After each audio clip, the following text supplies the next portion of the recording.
नमस्कार, आप देख रहे हैं ग्रेट जम्मू। मैं पंकज खजूरिया। लोकसभा इलेक्शन 2024 की इस समय घोषणा हो चुकी है और वहीं प्रत्येक पॉलिटिकल पार्टी, चाहे वो पक्ष में रही हैं या विपक्ष में रही हैं, वोटर्स को रिझाने में, उनको अपनी तरफ वोट डालने के लिए किस प्रकार से मैंडेट को अपनी तरफ ले आए कोशिश कर रहे हैं। वही बात करें कांग्रेस की, तो कांग्रेस भी जम्मू कश्मीर में काफ़ी लंबे समय तक सत्ता में रही, लेकिन बीच में पिछले 10 साल की बात करें तो कांग्रेस जहां पूरे भारतवर्ष में सत्ता से बाहर रही, वहीं जम्मू कश्मीर से भी बाहर रही।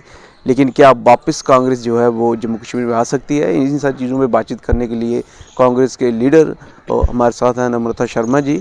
जानने की कोशिश करेंगे कि 10 साल हो गया इलेक्शन हुए, असेंबली इलेक्शन हुए, तो उस असेंबली इलेक्शन के बाद पहली मर्तबा अभी 2019 के बाद लोकसभा आ रहा है। लोग एक्सपेक्ट कर रहे थे कि असेंबली इलेक्शन भी हो, लेकिन हुई नहीं। तो क्या कुछ कांग्रेस का मैंडेट रहेगा अब की बार जम्मू कश्मीर के वोटर्स के लिए? देखिए, पूरे भारतवर्ष में जिस तरह की इंडिया अलायंस इकट्ठा है और चुनाव लड़ रहा है, इस तरह जम्मू कश्मीर में भी लोगों को एक तो अपेक्षा थी कि विधानसभा के चुनाव भी लोकसभा चुनाव के साथ होंगे, लेकिन भाजपा कभी भी लोगों के लोकहित को सोच के या लोगों को प्रायोरिटी रख के कोई काम नहीं करती है। उसके लिए उसकी पार्टी फर्स्ट है, और जैसे कि वो जानते हैं कि जम्मू कश्मीर में उनकी ज़मीन खिसकी हुई है, तो उन्होंने इन चुनावों को शुरू से डिले किया। और आज जम्मू कश्मीर ने 10 वर्ष हो गए हैं कि विधानसभा के चुनावों का मुँह नहीं देखा। जहाँ तक आपने बात की कि पिछले 70 वर्षों में कांग्रेस ने राज किया, यही एक विडंबना है कि हम देश को बता नहीं पाते। पिछले 30 वर्षों का अगर हम आंकलन करें पंकज जी, तो 30 वर्षों के अंदर 16 वर्ष वो हैं जिसमें Bharatiya Janata party ruling state में रही है, जिससे 10 वर्ष तो यही है, इससे 6 वर्ष पहले जब वाजपेयी जी थे। तो 30 वर्षों में अगर हम देखें तो 16 वर्ष हमें अगर प्रश्न पूछने हैं तो 16 वर्ष के प्रश्न भारतीय जनता पार्टी से पूछने होंगे। आज जम्मू कश्मीर के अंदर अगर हम बात करें तो जो आज बेरोजगारी दर है वो 40 सालों में सबसे अधिक है। 33% युवा जो पढ़ा लिखा बेरोजगार, पोस्ट ग्रेजुएट एंड ग्रेजुएट बेरोजगार है, वो दर बढ़ी है जम्मू कश्मीर के अंदर। आज जम्मू कश्मीर, जिस तरह से कहा जाता था कि यहाँ कोई भी भूखे पेट नहीं सोता, आज हंगर इंडेक्स जम्मू कश्मीर के अंदर बढ़ा है। आज यहाँ पे महंगाई की मार ने लोगों को यहाँ हाय तोबा मचाने के लिए मजबूर किया। सड़कों पे उतरे लोग, चाहे वो स्मार्ट मीटर्स के विरोध में हो, चाहे टोल प्लाजा के विरोध में हो। आपने देखा वो सारे हटा दिए ना, टोल प्लाजा हटा दिए, स्मार्ट मीटर भी रोक दिया। 60 किलोमीटर के अंदर कोई भी टोल प्लाजा नहीं लगेगा, ऐसा जो इनके मंत्री हैं, जो नितिन गडकरी जी, जो भी कहती है, उन्होंने कहा। उसके बाद भी कितने वर्षों तक वो लिया गया? क्या वो क्रिमिनल नहीं था? फिर वो क्या पैसा जनता के वापस जेबों में आया? देखिए, आज जो विडंबना है पूरे देश के अंदर, और जिस तरह से एक माहौल बनाया गया, एक राष्ट्रहित का चोला पहन के एक इंसान बाहर निकला और उसने कहा कि भाइयों बहनों, मैं किसी को कुछ नहीं खाने दूंगा, मैं देश नहीं बिकने दूंगा। उसने कहा मैं आऊंगा और मैं देश बेचूंगा। आज सुप्रीम कोर्ट ने जिस तरह से इलेक्टोरल बॉन्ड पे एक टिप्पणी करी और कहा ये अनकॉन्स्टिट्यूशनल है, अनडेमोक्रेटिक है। देखिए, हमारे पास अपने बहुत सारी चीजें हैं जो हम जनता को देंगी, पर एक्सपोज करना जरूरी है पिछले 10 वर्षों के अंदर क्या कारकर्दगी रही पिछली सरकार की।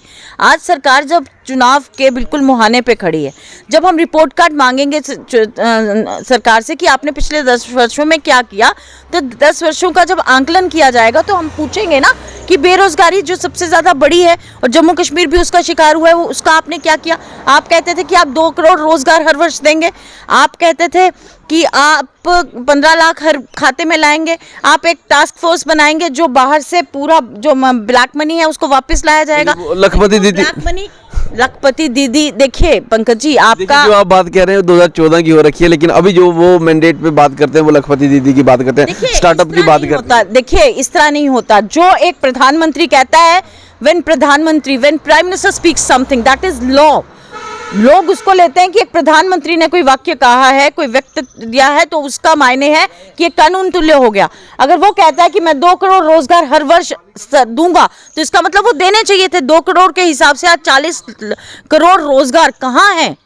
आज जो बेरोजगारी सबसे ज्यादा हुई है, यही बात। पर कैपिटा इनकम 153 रैंक पे है पंकज जी आज देश के अंदर। बांग्लादेश से भी नीचे स्तर हो गया भारत का।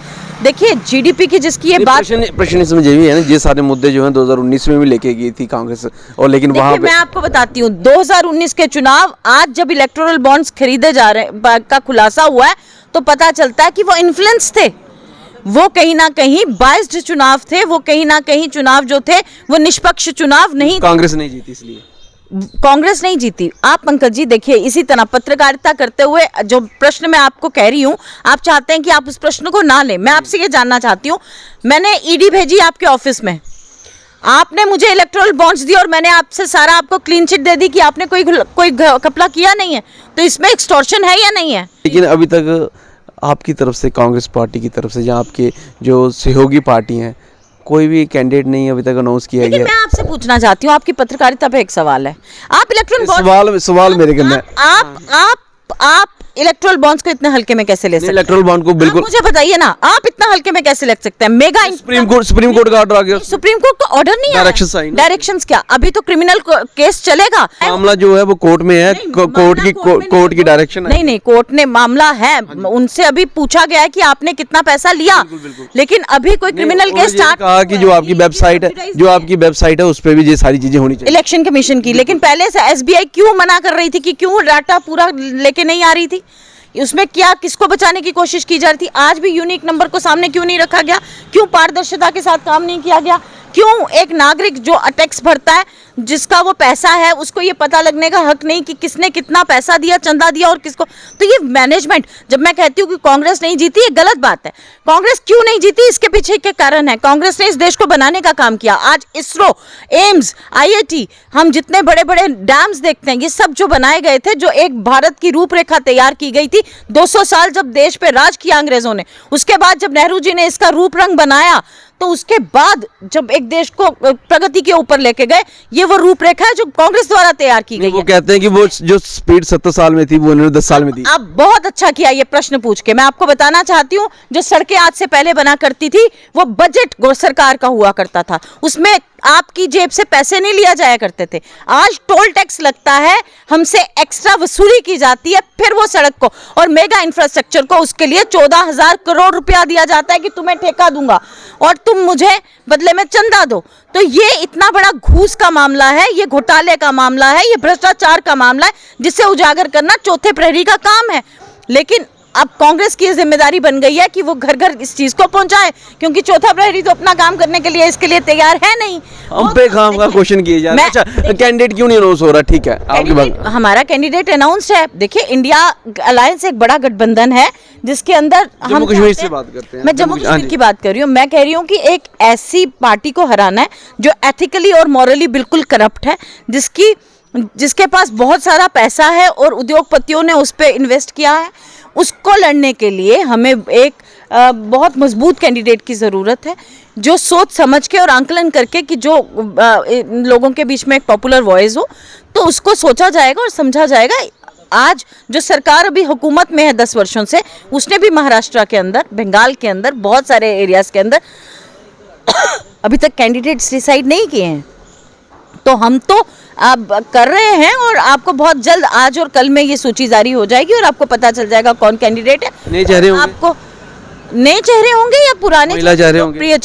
लोकप्रिय चेहरे होंगे, बिल्कुल। जो सामने बड़े बड़े मुद्दों पे बात हुई है और जम्मू कश्मीर में अभी भी कांग्रेस की तरफ से किसी भी लीडर का नाम सामने नहीं आया। बड़ी बात यही है कि लोकप्रिय लीडर का नाम सामने आएगा। वेट एंड वॉच की स्थिति में कांग्रेस भी चल रही है और जिस तरह से दिग्गज नाम बीजेपी की तरफ से आए हैं, क्योंकि पिछले 10 साल से वह ही सीट पे हैं और बड़े भारी बहुमत से जीत के आए हैं, तो कांग्रेस अब की बार जो है पूरा देख रेख करके ही नाम घोषित करेंगे। लेकिन एक चर्चा में चीज़ जो सामने आई कि इलेक्टोरल बॉन्ड का मुद्दा जो है वो अब की बार इलेक्शन में उठाने की पूरी तैयारी में कांग्रेस दिख रही है।